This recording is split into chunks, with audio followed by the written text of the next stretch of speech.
Bonjour, bonjour, bienvenue sur le plateau de Bâti Journal TV. Nous sommes à Nancy, Forum Bois Construction, et nous allons parler des matériaux, on va dire, qui sont intéressants avec la construction bois. Et pour en parler avec moi, donc trois invités. Monsieur Philippe Lamarque, vous êtes président de Wallop, bonjour. Bonjour. À côté de vous, Arthur Cordelier, bonjour. Bonjour. Vous êtes directeur de Wallop. Tout à fait. Et à côté de vous, monsieur Benjamin Nas, bonjour. Bonjour. Vous êtes le DG de Brick Technique Concept. C'est ça. Et donc on va parler terre crue. Oui, c'est Voilà. ça. Et avec vous, on va parler chanvre. Béton de chambre. Béton de chanvre. Est-ce que j'ai raison de dire que, déjà, tous les trois, même question, est-ce que j'ai raison de dire que ce sont des systèmes, des produits qui vont accompagner et qui accompagnent déjà la construction bois ? Oui, la terre crue, c'est un matériau qui s'allie très bien avec le bois. Il y a des projets où le bois est très présent et nous, on apporte une solution complémentaire au bois avec de l'inertie pour compléter en fait une construction bio-géosourcée. On va revenir sur les qualités de la brique en terre crue. Sur l'aspect chambre. Et nous, évidemment, on embarque obligatoirement la solution ossature bois dans notre système, puisque c'est un système béton de chanvre ossature bois, systématiquement. Systématiquement. Hein. On va parler de terre. Vous êtes basé à Toulouse, c'est ça ? Oui, à côté, à Groyer, dans le Tarn. Et donc, vous avez mis en place une solution industrialisée. Mais avant, je voudrais que vous me disiez quels sont les avantages, quel est l'intérêt de la terre crue. Oui, la terre crue, c'est un matériau ancestral, en fait, qui a été utilisé partout, un peu sur le territoire français, mais même en dehors. Même aujourd'hui, on dit qu'il y a une grande partie de la population mondiale qui habite encore dans des bâtiments en terre crue, mais qui, en Europe ou dans d'autres pays développés, a complètement disparu. Et c'est un matériau donc qui a une matériau très bas carbone parce qu'il ne faut pas le cuire. Il ne faut pas le chauffer, hein, Ouais. à la différence de la Ça brique. s'appelle Et mes cru. amis de la brique m'en Ouais. voudront pas de le dire. Ouais. Et de l'autre côté, c'est un matériau qui apporte aussi de l'inertie et beaucoup de confort à l'habitant. Donc ça, c'est les deux grands avantages. Et c'est pour cela que nous, on a développé cette solution pour remettre la terre crue au goût du jour, pour le réintroduire dans le paysage de la construction. Voilà. Là, il s'agit de terre crue, de briques de terre crue qu'on utilise pour quel type d'application ? Ouais, nos briques, on peut en faire des murs. C'est aussi des murs non porteurs, des parements, des cloisons, mais on peut en faire aussi des murs porteurs. Aujourd'hui, on a la possibilité d'en faire jusqu'à du R+3, 3 étages successifs, murs porteurs en terre crue. Expliquez-nous un petit peu comment vous avez travaillé. Parce que la terre crue, on la connaît avec le pisé, dans la région lyonnaise, on la connaît avec l'adobe. Enfin, il y a plein de techniques, beaucoup de techniques, mais qui sont souvent assez artisanales, qui n'ont pas encore aujourd'hui été industrialisées ou réindustrialisées. Vous, comment vous avez travaillé cette industrialisation ? Oui, en fait, on est parti sur une solution qui n'est pas non plus très novatrice parce qu'elle existe depuis longtemps, c'est la terre compressée. Et la terre compressée, elle a l'avantage qu'on arrive sur le chantier avec un matériau qu'on peut utiliser de suite. Donc, il ne faut pas de mise en œuvre sur le chantier.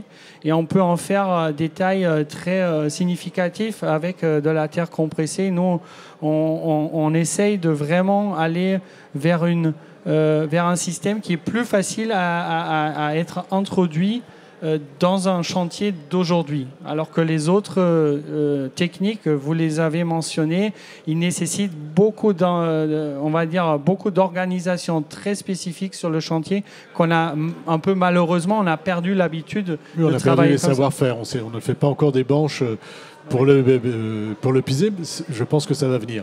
Oui. Sur ce système brique, ça veut dire qu'on prend la terre qui est sur le chantier vous la traitez dans votre usine et on la ramène ensuite sur le chantier, ou est-ce que je peux avoir finalement une terre qui vient d'ailleurs pour aller la mettre sur un chantier ? Comment ça se passe très clairement ? Nous, avec la terre, aujourd'hui, on a quelques chantiers, on a même une quantité suffisante pour faire une production sur le chantier.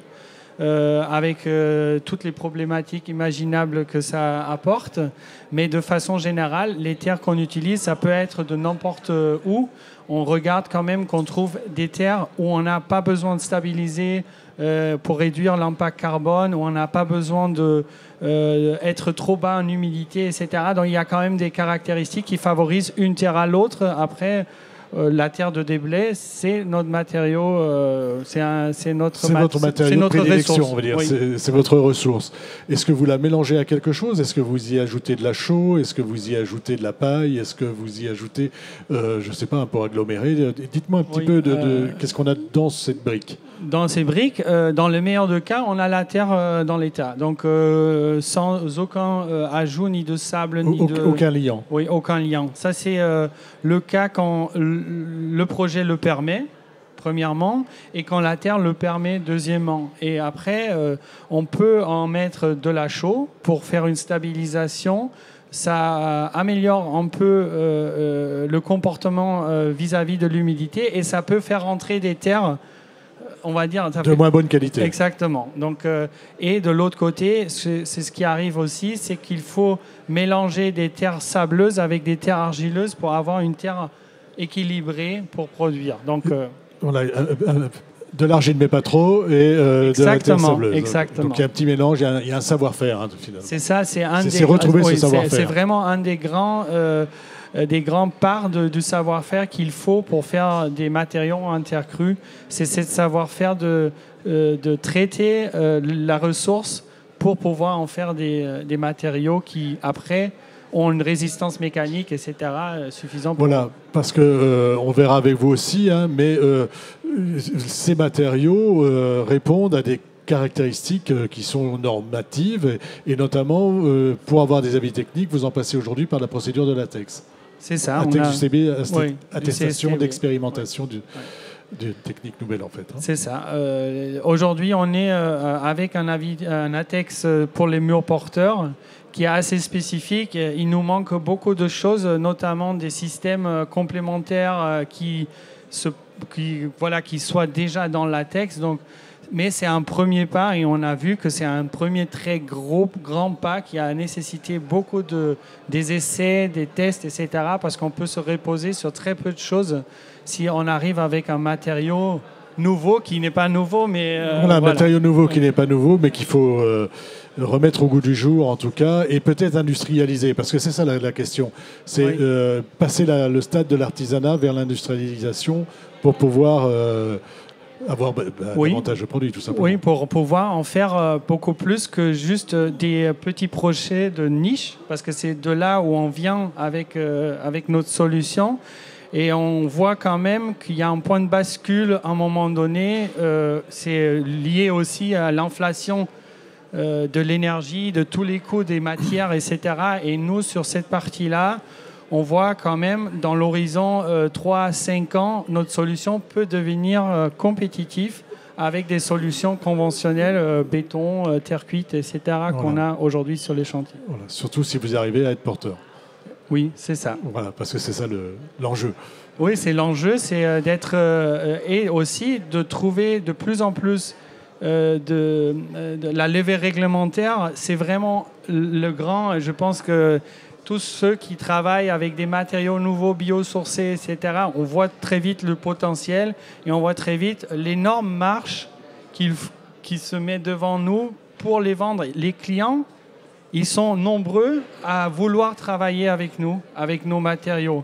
Je pense que le marché... Il y a une forte demande. Le marché est là. Oui. Il faut simplement lui apporter le bon produit. Le produit, on l'a aussi. Voilà, mais le multiplier. Mais il faut la certification, les normes, la conception, c'est là où ça coince aujourd'hui. Et c'est vraiment un peu quelque chose où on essaye d'enlever le plus de problèmes juste pour en faire en fait un mur assez simple, que c'est des briques avec des mortiers. Et vous maçonnez, vous avez un mur terminé. Voilà, avec des chaînages après habituels, des choses comme ça. Même un peu moins que On va arrêter avec la terre, on va s'intéresser aux chambres. Mais on voit bien l'intérêt, et puis après, vous pouvez aussi venir en remplissage d'une ossature bois sans être porteur. Oui, c'est ça. C'est d'ailleurs une solution très souvent appliquée aujourd'hui. Allons-y, expliquez-nous le projet et puis après on verra comment ça se passe au plan technique. Alors nous sommes similaires aux géosourcés, les biosourcés. La filière chanvre existe depuis 30 ans avec plus de 1000 bâtiments réalisés à travers le monde. Donc un retour d'expérience sans sinistralité qui permet d'avoir des règles professionnelles qui encadrent effectivement l'exécution de ce système-là. Et nous avons décidé donc en 2019 de passer à l'industrialisation, de permettre la massification effectivement de cette technique. Donc cette technique béton de chanvre, le béton de chanvre c'est quoi? C'est du chanvre bois, donc la chaîne vote avec un liant qui est de la chaux, c'est ça le béton de chanvre, qui est lié forcément à une ossature bois, qui vient en clavetage de ces murs qui sont des murs manteaux. Donc aujourd'hui on peut aller jusqu'à R+8 dans les bâtiments résidentiels, ce qui est assez exceptionnel, et on peut aller jusqu'à des ERP, établissements recevant du public de 4e catégorie, pour les bâtiments recevant du public. C'est-à-dire que vous pouvez couvrir un champ assez important, enfin très important même de la construction. Un domaine d'emploi effectivement le domaine d'emploi est très important. Très important, et donc il fallait passer à cette massification. Donc on a décidé évidemment de le faire sur la région parisienne, qui est l'essentiel du marché de la construction aujourd'hui, et de s'adosser à une chanvrière, un producteur de chanvre, donc qui est à côté de Coulommiers. Il y a 2 chanvrières en Ile-de-France, c'est la spécificité. Donc on a choisi celui de Coulommiers. Et donc notre site de production existe depuis mai 2021, donc c'est tout récent. Et des premiers chantiers en cours. Peut-être que Arthur, tu peux expliquer effectivement le système. Voilà, avant de parler des chantiers, on va parler du système. Mais bon, c'était vraiment la volonté, c'est de pouvoir, pareil, industrialiser quelque chose qui part de l'artisanat, et c'est pas un gros mot dans ma bouche, c'est vraiment des gens qui ont vraiment défriché le terrain, et j'en connais quelques-uns, et ensuite d'aller vers un système plus industriel pour pouvoir massifier en fait. Ouais. Oui, complètement. Et en plus de ça, on va dire que l'assemblage des associés Wallup, c'est aussi une association de compétences avec des constructeurs bois, donc des entreprises de charpente, une chanvrière, le regard de Philippe sur la filière, le regard de Philippe sur la construction par le biais de son activité d'architecte. Et dans un circuit qui reste très court, très vertueux pour un apport territorial qui est quand même assez conséquent. On massifie, mais on n'utilise pas des produits qui viennent de partout, mais surtout d'ailleurs, on utilise vraiment du produit local. Alors le produit local, c'est le chanvre. Tout à fait. Il n'y a pas beaucoup de chaux par là-bas. Non, il n'y a pas beaucoup de chaux par là-bas. Par contre, on travaille avec des chauffourniers français, notamment en Dordogne, pour ne pas citer Saint-Astier. Et étant donné qu'on est sur de la construction bois type mur ossature bois ou façade ossature bois, c'est essentiellement du bois massif, donc du bois français également. Voilà, donc vous travaillez avec du bois français, avec de la Chenevotte qui est à côté. Vous êtes à côté de la chanvrière. Tout à fait. Nous sommes voisins. Vous êtes voisins de la chanvrière et donc un fabricant de chaux connu. Décrivez-moi un panneau. Alors, l'idée, c'était de ne pas révolutionner un système constructif. Au contraire, c'était de s'appuyer sur quelque chose qui est éprouvé. Le système constructif de l'ossature bois est sous DTU, ce qui nous permet aujourd'hui, vous avez parlé du volet réglementaire, de s'appuyer sur quelque chose qui est connu et reconnu, et surtout en œuvre sur des dizaines et dizaines de chantiers. Ça nous permet d'une part de valider la réglementation, mais aussi de trouver des poseurs. Nous sommes industriels. Il fallait bien qu'on trouve un système qui puisse être mis en œuvre par une compétence qui existe déjà.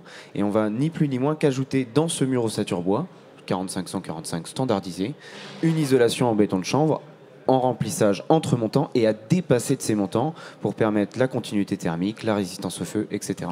En gros, on a un mur à ossature bois. Exactement.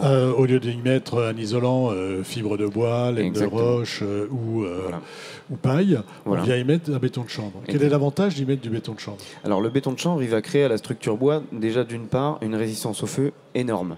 Aujourd'hui, c'est un sujet. Il y a plusieurs conférences qui ont été tenues entre hier et aujourd'hui à propos de la résistance au feu de la construction bois. Donc, c'est une véritable réponse coupe-feu de mettre du béton de chanvre dans le bois. Un mur de 30 cm, étanchéité isolation, 240 minutes. Donc c'est quand même très intéressant sur ces épaisseurs-là. D'autre part, il va permettre aussi une gestion de la migration de l'humidité. On parlait de façade simple tout à l'heure. Là, sur une construction à ossature bois isolée en béton de chanvre, on ne va pas créer un caisson étanche à l'air, du moins étanche à la vapeur d'eau, plutôt. On va créer un caisson étanche à l'air. On a, entre guillemets, un mur respirant, même si le mot n'est pas très... Voilà, donc c'est perspirant. On utilise le mot, en effet. Voilà, on est plus sur la perspirance. Sur un mur perspirant. Donc ça, c'est un énorme avantage pour comparer à d'autres isolants. D'autre part, c'est évidemment la masse, l'inertie. La brique de terre crue le sait bien. La construction bois est une construction légère qui manque cruellement d'inertie. Et donc ça va être un réel apport, notamment les contraintes climatiques vont nous indiquer une hausse des températures, surtout l'été. Le confort d'été va devenir un pilier clairement de la conception d'un mur ossature bois. Voilà. Sur le plan carbone, oui. Parce qu'on a vu la terre crue par rapport à la terre cuite, l'avantage il est évident, et surtout en ce moment avec l'augmentation du prix du gaz. Mais sur le plan carbone, comment vous vous situez par rapport à un mur ossature bois qui serait isolé avec une fibre de bois? Alors, on est sur, donc vous l'avez compris, le circuit est très très court, donc forcément il y a une valeur carbone de transformation qui est très basse. Le chanvre est un produit qui stocke autant de CO2 qu'un hectare de forêt, 15 tonnes à l'hectare, mais seulement chaque année. Donc on a des produits qui ont intrinsèquement des vertus bas carbone et sans cove pour le coup. Donc par rapport à une autre analyse qu'on a faite sur de l'ossature bois standardisée avec une laine de verre, une laine de roche, etc., nous on va avoir un regard qui va être plutôt sur la solution fournie-posée d'une solution constructive. Aujourd'hui on tourne autour de 14 kg du mètre carré sur des liants de base et on est en train de travailler justement avec Saint-Astier activement pour faire réduire cet impact-là à presque zéro parce que c'est le seul point négatif quelque part, c'est la chaux. Aujourd'hui, cette fiche à 14 kg, c'est une solution complète, entrée plat dessert, comme j'aime l'appeler, avec finition intérieure, finition extérieure, posée sur site, à un rayon de 170 km autour de l'usine. Autour de l'usine, voilà. Donc principalement en région parisienne en fait. Tout à fait, mais c'est une solution. On n'est pas sur un seul élément de la construction, on est vraiment sur l'intégralité de la solution. Ça veut dire qu'aujourd'hui, un constructeur bois peut utiliser votre panneau comme il le ferait d'un panneau classique. On est vraiment dans un cadre réglementaire habituel dans un DTU et dans les règles en chanvre aussi? Alors dans les règles professionnelles du chanvre, effectivement, qui évoluent cette année, encadrées par l'État, donc qui vont permettre d'élargir encore plus ce domaine d'emploi. Donc en troisième famille B pour les bâtiments d'habitation et en ERP troisième catégorie pour les bâtiments recevant du public. Donc on élargit effectivement le domaine d'emploi. Nous, on accompagne cette évolution avec différents ATEX qu'on a déposés avec le CSCB. Voilà, on a une convention avec le CSCB. Vous allez aussi chercher l'ATEX pour ensuite chercher l'avis technique. Et très précisément pour avoir notre propre avis technique indépendant de ces règles professionnelles. Voilà. Vous voulez vraiment proposer un produit unique, on va dire. Et puis au-delà de ça, je pense qu'avant d'aller dans une démarche de DTU, il faut bien avoir des documents à unifier. Et donc il y a un biais de fluidification par les voies des filières, donc de l'argent public, mais il faut aussi que les industriels se saisissent de ces sujets pour qu'un jour on puisse constituer ces fameux DTU qui sont très copieux pour le coup. Et important. Okay. On arrive au terme de notre échange. Je vais vous demander à tous les trois une petite conclusion sur vraiment ces aspects de produits biosourcés, géosourcés, qu'on peut venir associer à la construction bois. On a vu l'intérêt pour l'inertie, on a vu l'intérêt pour le carbone. Est-ce qu'il y a d'autres intérêts ? Clairement, je pense que l'intérêt aussi pour se tourner vers des solutions qui sont vraiment la mixité des matériaux bio et géosourcés, c'est qu'on a aussi une filière très locale, c'est un peu low-tech ce qu'on fait. Il n'y a pas de très longues, des chaînes d'approvisionnement très très longues.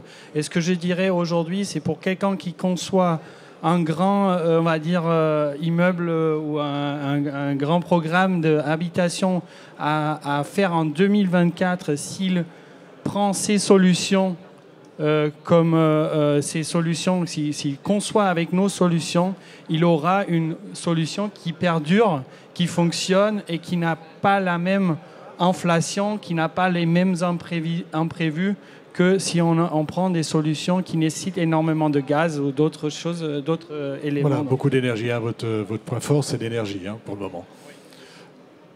Votre mot de la fin. Et je rejoindrai complètement le discours. Simplement, on essaie de mettre en place quelque chose qui est cohérent, qui valorise le territoire, qui est, je pense, en phase avec aussi le discours politique de réindustrialisation du territoire français, d'indépendance, quelque part, de la fabrication des produits. Donc, ce qui est très valorisant pour nous et ce qui est très valorisant pour nos clients, je le pense, c'est une vraie solution du champ au chantier, avec une valeur humaine, au-delà des caractéristiques techniques qu'on vient d'évoquer ensemble. Vous avez le mot de la fin. Eh bien, voilà, c'est ça. La conclusion, c'est ça. Nous sommes entreprise à mission. Voilà. On n'est pas que fabricant de matériaux. Je pense que c'est ça le mot de la fin. Entreprise à mission. Entreprise à mission, parce qu'on a des choses à régler avec le climat. Notamment. Notamment.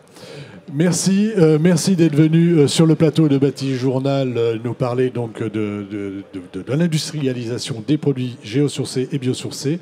Une émission à retrouver sur notre site Bâti Journal TV, sur le site de nos partenaires que sont évidemment le Forum Bois Construction et France Bois Forêt. Merci à vous. Merci beaucoup. Merci beaucoup.